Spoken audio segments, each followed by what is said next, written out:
Hello and welcome to my personal project podcast about the coronavirus. In the podcast, we'll be talking about many things, but especially about how the coronavirus changed our lives. I would first of all like to say a big thank you to all of the people that joined me on my podcast. It's been a big help towards my personal project. Hey Daniel, Hey, how are you today? I'm doing good today actually. It's been a pretty good day. Okay, nice. So first of all, I would just like to ask you a question. How did the coronavirus affect you during the lockdown? I mean, I remember. Can I talk a bit about the pre-lockdown? Yeah, That of was course, of course. that was quite crazy. I remember being like scared to death that I was gonna die. Like I actually was about like on the verge of tears when I found out. Because you remember at the start when they said like children are the most like vulnerable. You remember that, right? Yeah. That turned out to be false, but that was really scary. But I remember also this feeling of like, oh, it's gonna be a movie, like it's gonna be fun. Like I remember because it seemed like a vacation at first when we are Yeah, entering yeah. lockdown. But then when it actually started, it just was so depressing. Like it genuinely was so depressing because you couldn't go outside. You couldn't really meet up with your friends. You had to stay inside for the majority of the day. And if you did go outside, you had to wear a mask. And also online school started, right? That's when like this thing started. Took like how many weeks? Like 1 or 2 weeks for it to start. Yeah. Um, but I just remember online school was like it was all right, but it could not match school. Like you remember the breakout rooms? Yeah. That God, was man, oh, those breakout rooms were always no one was ever speaking. As soon as the teacher was like, "Why is no one speaking?" Like genuinely, like the breakout rooms were just it was they were so just awkward.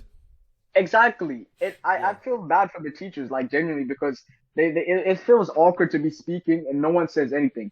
At least in a classroom, we can gauge what's happening, but everyone has like their cameras off. Like I would get nervous if I was a teacher. Yeah, same.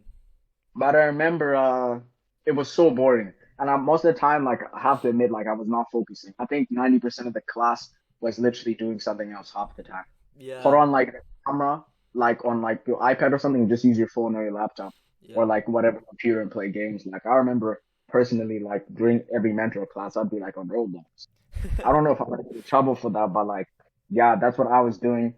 I get like, and to some extent, like we got so much homework for what reason Yeah, also. yeah, I know.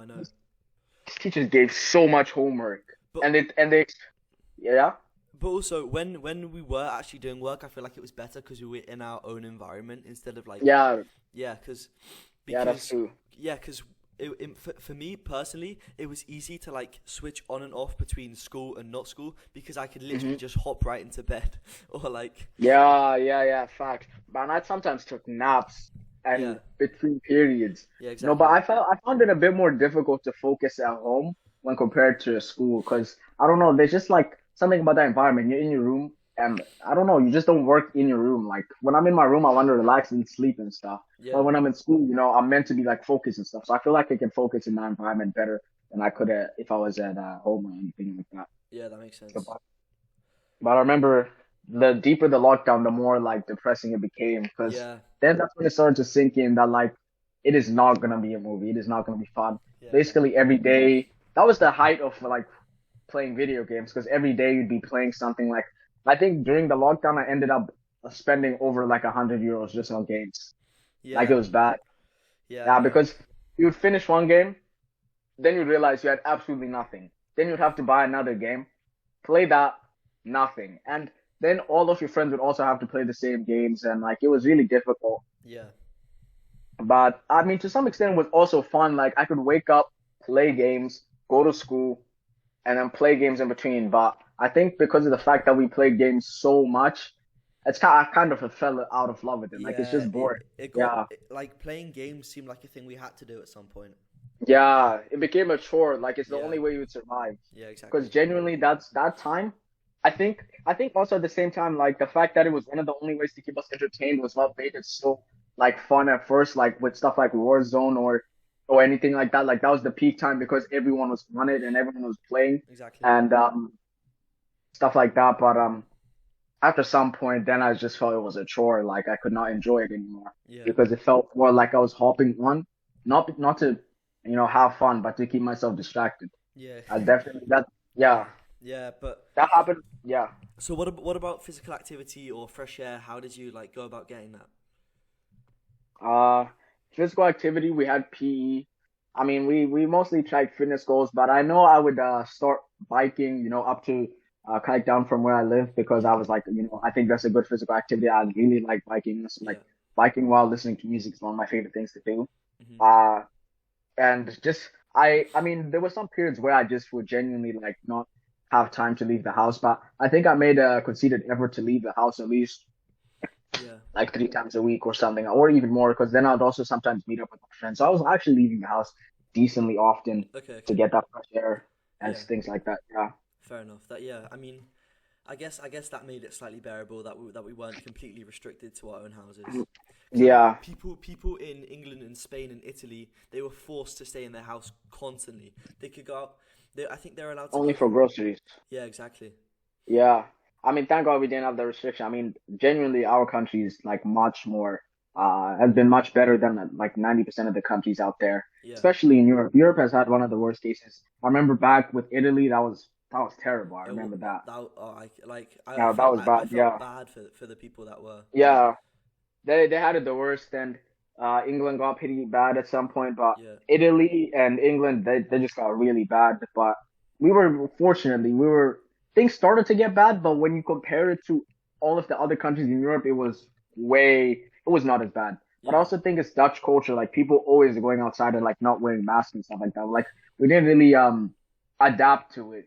I think most people really pushed back against it, and for some reason that like it didn't really spread that much. But with the older population here in the Netherlands, it was much scarier because those people Yeah. were the most. True. True. Yeah. Yeah, There is a big older population in the Netherlands, but yeah, exactly. Those people were the most at risk. So if it spread, that would have been really catastrophic because yeah. uh, this country has one of like the oldest populations here. And what about your family in Zimbabwe? Did they get affected much or not? Um, from what I can tell, actually, Zimbabwe is still really not. I was quite struggling with it. Because school shut down for a while. I mean, depending on the school you went to, I think my family's decently well off for Zimbabwe, so they had online school. They were able to do that. Hmm. But yeah, I mean, I wasn't able to go visit my family for a long time because of that. So Yeah. when I came back, everything changed. Like, oh, you're so big now and stuff like that. But like, Yeah. because genuinely, like 2 years had passed, like nothing, just like that. Yeah. And yeah, I just didn't get to see them for a while, which is very upsetting, Of course. because it became a thing to go to Zimbabwe every year and to then catch up. And not being able to do that was obviously very sad. Hmm. But I mean, I mean, at the end of the day, I think this whole COVID thing is just trying to make the best out of a bad situation. Yeah. Yeah. So I think they coped decently well, but it definitely was a struggle for them also because Zimbabwe's not the most well-off country, obviously, Hmm. and some things they don't have the same opportunities and luxuries that we have here. Yeah. True. Yeah. Okay. All right. Thanks, Muno. All right. Thanks for having me, Dan. Of I'll see you. course. All right. Bye bye. Hello. How are you? I'm very good, thank you. And you? Yeah, I'm good, thanks. Good. Okay, so first of all, I was wondering how did COVID and being in lockdown affect your overall mental health? Yeah, it was really tough actually. Knowing that we couldn't get back to our family and our friends in the UK, we'd only just moved here to the Netherlands. So we've been here 3 months, and all of a sudden we can't see anybody. Yeah, So it was really tough. of course. And then we had the curfew. You had to be in the house by 9 o'clock. Yeah, That was really tough. And I'll be honest, I was scared to go to the end of the street just to put the rubbish out. yeah, That was really freaky. I yeah, was bleaching all the food and wearing rubber gloves. yeah. But yeah, no, it really did affect me actually.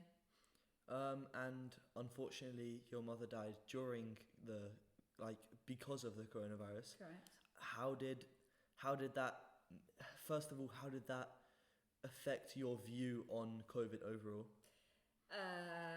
Yeah, I mean, I'll be honest, it didn't really change my view on COVID. I was Hmm. very, very scared of COVID. Yeah, And I was always worried that if it did My mum did get it, then, you know, the worst could happen because she did have pre-existing medical conditions and, you know, so she was predisposed to it. Okay. So yeah, I was always really scared of her getting it. Then obviously I was scared, you know, something could happen to us, Yeah. you know, if we got it as well. And then obviously when we had the jab, that really did ease my mind a little bit. Yeah. But yeah, it was still really scary. Okay. Yeah. And obviously, you attended the funeral, but we couldn't go with you. It was only you able to go. Yeah. How did that affect you, knowing that your close family, and I assume your husband, your closest friend, couldn't be there to support you through that tough time? Yeah, that was really hard, really hard. Especially because my sister, who lived near my parents, she managed to go with her husband and her children, and not having you guys there was really tough, really Obviously. tough. But even getting back to the UK was really hard, you know. How so? I had to quarantine. Well, in order to get to the UK, I had to have a COVID test, and it was really scary flying. You know, you with people next to you on the plane. You know, the cabin crew are passing around food and drinks, and people are taking off their masks, and I Yeah. was petrified. You know, I wore like a face mask plus the shield as well. Yeah, of course.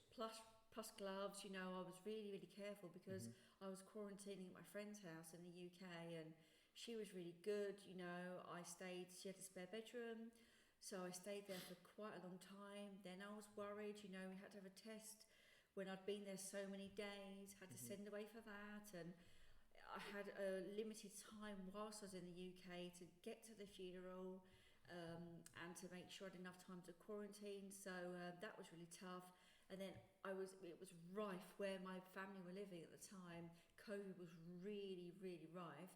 So I was worried then, after being at the funeral, if any of those had it, any of my family had it, I would get it from them, because obviously I had another test to get back to the Netherlands. So yeah, that whole process was it was really difficult. You know, looking back at it, it was very obviously very traumatic. My mum dying, but traumatic the whole process of the quarantining, the testing. You know, it was really tough. And then how long did you have to quarantine when you got back to the Netherlands? I think it was for something like 7 or 8 days, and then I had to take a test. I think I can't fully remember now because it was January 2021, but that was really tough. I was quarantining in my bedroom. Yeah. You know. And then so overall, the quarantine before you had to go, the quarantine when you were there, and the quarantine when you got back, you were away for like 3 weeks, something like that? Well, I didn't have to quarantine before I went to the UK. Oh, okay. But yeah, all in all, I think I was away in the UK for 2 weeks and quarantined that for like 10 days of that or something. Yeah. Do you know what I mean? And then a quarantine for like 7 or 8 days when you were here. Exactly. So you were without your family for 3 weeks Yeah. almost. Yeah, I didn't see you guys at all, you know. I'd get a food passed to me, Yeah. but I didn't have any contact with anybody, so it was really That must be tough. And no fresh air either. No. How did not having fresh air exercise affect you? Yeah, for me, you know, I love my exercise. I exercise every single day. Yeah, of course. So for me, that was tough. But what I was doing, which sounds really sad now, but I was like pacing around the room, and I was making sure I was hitting at least 10,000 steps a day, which, as you can imagine, when you're not, you're in a small space, was really tough. But I managed it. I was doing star jumps. I was doing exercise online as well, you know, YouTube videos, because I have got weights. And when I quarantined in my friend's house, I had she had some equipment that I used there as well. So at least I was exercising, which is obviously very good for me physically and mentally. But also not differentiating between where you eat, where you sleep, where you do exercise, where you do work. That must also be a bit difficult, right? Yeah, it was really difficult. But this sounds really minor, but like, you know, when I was quarantining back in the Netherlands, I had a room set up where I had the bed, but I also had a sofa and a little table, so I was making sure I was there rather than laying on the bed during the day, you know, to have that differentiation. Yeah. Yeah, that makes sense. Yeah. and I made sure I got lots of fresh air by having the windows open. It was freezing cold, but I had the windows open just to get that fresh air. Okay. But yeah, no, it was really, really tough. So at the heart of lockdown, were you scared for me to go outside? Yeah. Like, so obviously I used to go on walks. How did that sit right with you or not? Yeah, I mean, I was very nervous, because I know what some people are like, it was like 1.5 meters, distance from each other, but some people were just very blasé about that, and that used to make me very nervous. Yeah. But I know you're sensible, so I knew that you would stick to that. But yeah, it was still really scary going out. And then in the second lockdown, when I had football, I was able to go interact with people from football, and I was able to play football, which is obviously a contact sport. Yeah, I wasn't happy about that. Really? I wasn't happy about that, but I think if you were to get it, it wouldn't have been as bad for you, it wouldn't have had a real detrimental... I would just had to quarantine away from...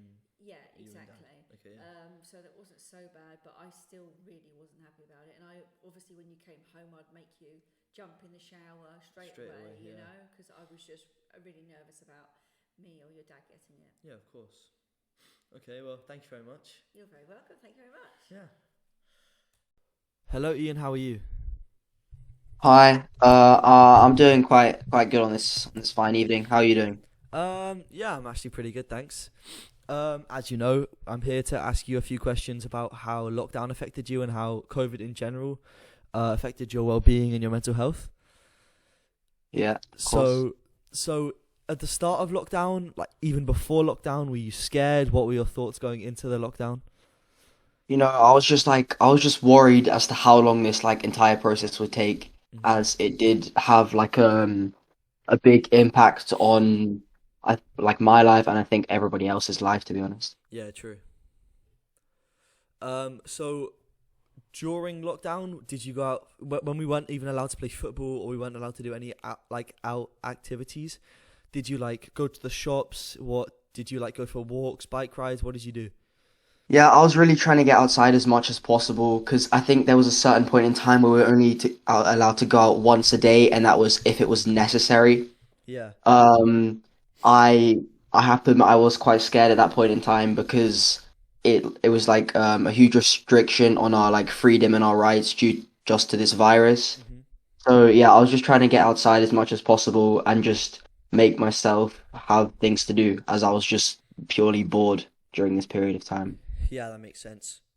But obviously, being from England, how did you notice how England was different to the Netherlands?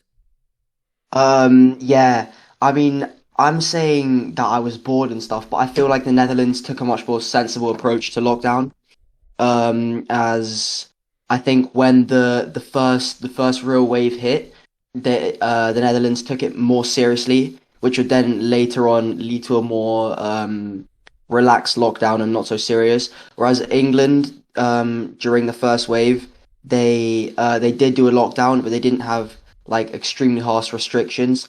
And then when later waves came on, the lockdowns had to be extremely restricted, and even more than here during our first lockdown. Yeah, that was a difficult period for everyone, but I guess we got through it together, and yeah, we got lucky. I guess that